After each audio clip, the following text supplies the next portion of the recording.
সবচেয়ে বড় দূরত্ব হলো যখন আমি তোমার সামনে থাকি। কি শুনছি দাদা? কি শুনছিস রে? তুমি একটা ছেলে হয়ে দুটো মেয়েকে কিভাবে ভালোবাসো? এই তুই গল্প শুনিস? গল্প তো শুনি, কিন্তু গল্পের সাথে নেটটা শেষ হয়ে গেছে, Next হটস্পটটা দে।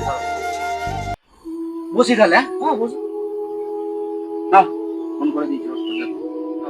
তাহলে একবার ডাউনলোডে ফেলে দে। নে বল তোর কি বক্তব্য। বলছি, এই যে ভালোবাসার গল্পের সাথে ভালোবাসার সম্পর্কটা কি? আরে শোন, এই যে মির্দা যখন এই মির্চি ছেড়ে গেল, ঠিক আছে, তারপরেও আমি গল্প শোনা বন্ধ করি। তোরা তো বুঝতে পারলি ব্যাপারটা ওরকমই। বুঝতে পারলাম, কিন্তু গল্পের সাথে ভালোবাসাটা ঠিক আমি কি করে বোঝাই? আরে বুঝতে পারছিস, মির্চি যখন ছেড়ে গেল মির্দা, তারপরেও গল্প মিরে ঠিকে মির্দা গল্প বললো, সেই একই তো ভালোবাসা।